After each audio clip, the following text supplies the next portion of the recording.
YCP హయాంలో రాష్ట్రం వెనుకబడిందని, అప్పులు కుప్పగా మారిందని ఏపీ సీఎం చంద్రబాబు అన్నారు. కష్టపడితేనే అభివృద్ధి సాధ్యమవుతుందని చెప్పారు. హైదరాబాద్లో నాడు తన చేసిన అభివృద్ధి ఫలాలు ఇప్పుడు వస్తున్నాయని చెప్పారు. ద్రావిడ యూనివర్సిటీలో స్వర్ణ కుప్పం విజన్ 2029 డాక్యుమెంట్ ఆవిష్కరణ సందర్భంగా నిర్వహించిన సభలో సీఎం మాట్లాడారు. పెట్టుకున్నారు. 3 పార్టీల్లో ఉండే కార్యకర్తలు గాని, ప్రజలు గాని, యువత గాని అందరూ కూడా అనేకమైన ఆస్పిరేషన్స్ పెట్టుకున్నారు. దానికి కూడా కారణం మనం చూస్తే 5 సంవత్సరాలు ఈ రాష్ట్రంలో ఒక విధ్వంస పాలన జరిగింది. వ్యవస్థలన్నీ కూడా విధ్వంసం చేసే పరిస్థితికి వచ్చారు. రాష్ట్ర ఆర్థిక పరిస్థితిని చిన్నాభిన్నం చేశారు. ఎవరన్నా ఫ్రీగా మాట్లాడలేని పరిస్థితి తీసుకొచ్చారు.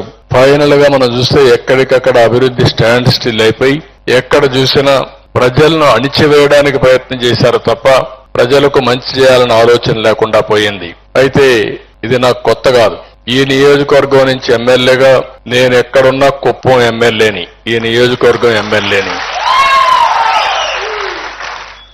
ఆ రోజు సమైక్య ఆంధ్రప్రదేశ్ లో కూడా నేను ఎమ్మెల్యేగా ఉండి సుదీర్ఘకాలం 9 సంవత్సరాలు ముఖ్యమంత్రిగా పనిచేశాను.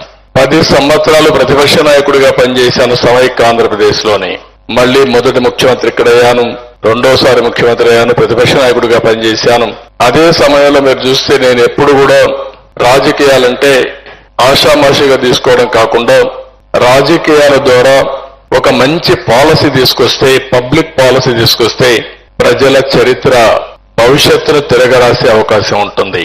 ఈ రోజు ఒక దేశంలో ఒక మంచి నాయకుడు ఉండి, ఒక రాష్ట్రంలో ఒక మంచి నాయకుడు ఉండి, లేకపోతే కుటుంబానికి కూడా ఒక సమర్థవంతమైన నాయకుడు ఉంటే, సమర్థవంతంగా ప్లాన్ చేయగలిగితే ఏదైనా సాధ్యం. అది చేసి నిరూపించిన పార్టీ తెలుగుదేశం పార్టీ అని చెప్పి కూడా నేను మీకు తెలియజేస్తున్నా. మీరు చూస్తే 95లో ఎవ్వరూ ఊహించని రోజులు. విజన్ 2020 తయారు చేశాను. చాలా మంది మాట్లాడారు, చాలా విధంగా విమర్శ చేశారు. ఏ వ్యక్తి అయినా సరే దూరదృష్టి లేకుండా, ఒక డైరెక్షన్ లేకుండా గాలిపటం మారి తిరిగితే జీవితాల్లో ఎవరు పైకి రారు. కానీ ఏ వ్యక్తి అయినా సరే నిర్దిష్టమైన ఆలోచనలు పెట్టుకుని ఒక పద్ధతి ప్రకారం పనిచేయగలిగితే జీవితంలో ఏదైనా సాధించే శక్తి ఉంటుంది. ఈ రోజు మీరు ఒక్క విషయం గుర్తుపెట్టుకోవాలి. మొన్నే అంబేద్కర్ జయంతి ఉత్సవాలు గాని ఇవన్నీ మనం జరుపుకున్నాం. ఆయన కూడా ఒక ఆర్డినరీ మనిషే. పేద కుటుంబంలో పుట్టాడు, రాజ్యాంగాన్ని రాశాడు, దూరదృష్టి ఆలోచించాడు. ఈ రోజు ప్రజల గుండెల్లో శాశ్వతంగా మిగిలే పరిస్థితికి వచ్చారు.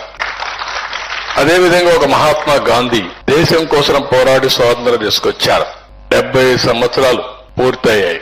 ఇంకొక 25 సంవత్సరాల్లో 100 సంవత్సరాల మనమందరం స్వతంత్ర వేడుకలు జరుపుకోబోతున్నాం. ఈ రోజు మీరు చూస్తే మనం తీసుకున్న నిర్ణయాలు, కొంతమంది తీసుకునే నిర్ణయాలు తప్పుడు నిర్ణయాలు తీసుకుంటే అవి ప్రజల పట్ల శాపాలుగా మారుతాయి. కొంతమంది కరెక్ట్ నిర్ణయాలు తీసుకుంటే ఆ నిర్ణయాల వల్ల చరిత్ర మారిపోయే పరిస్థితి వస్తుంది. నాయకుడు ఆలోచన ఎట్టుంటుందంటే, ఈ ద్రవిడ యూనివర్సిటీ రావడానికి కారణం నందమూరి తారక రామారావు గారు. ఆయన ఆ రోజు మేమందరం కూర్చొని ఆలోచించాం. మా ఆలోచన ఆ రోజు, అప్పట్లో 4 రాష్ట్రాలు ఉన్నాయి, ఇప్పుడు 5 రాష్ట్రాలైనాయి. దక్షిణ భారతదేశంలో ఉండే ద్రవిడ కల్చర్ కు ఒక యూనివర్సిటీ ఉంటే బాగుంటుంది. మన సంస్కృతి సాంప్రదాయాల్ని కలిసి ఐకమత్యాన్ని పెంచే విధంగా ఉండాలి. అందుకని ఎక్కడ పెడితే బాగుంటుందని ఆలోచించినప్పుడు నేను కూడా ఆ నిర్ణయంలో భాగమైనప్పుడు నేను ఆయనతో చెప్పాను, ఆంధ్రప్రదేశ్ రాష్ట్రంలో బెస్ట్ ప్లేస్ కుప్పం. దానికి కారణం ఒక పక్క తమిళనాడు, ఒక పక్క కర్ణాటక, కేరళ ఎటూ కలవలేదు కాబట్టి 4 రాష్ట్రాలకు అనువైన స్థలం కుప్పం అనే నియోజకవర్గంలో ఈ గుడిపల్లెలో ఈ ద్రవిడ యూనివర్సిటీ పెట్టామని చెప్పి కూడా నేను మీకు తెలియజేస్తున్నా. తర్వాత నేను వచ్చిన తర్వాత దీన్ని ఏ విధంగా అభివృద్ధి చేయాలో మళ్లీ అభివృద్ధి చేశాం.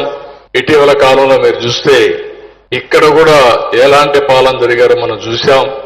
విశ్వవిద్యాలయాలు, దేవాలయాల వరకు చూసుకోవాల్సిన ఈ విశ్వవిద్యాలయాల్లో రాజకీయాలకు క్షేత్రాలుగా మారిపోయిన పరిస్థితి, చాలా సమస్యలు వచ్చే పరిస్థితి వచ్చాయి.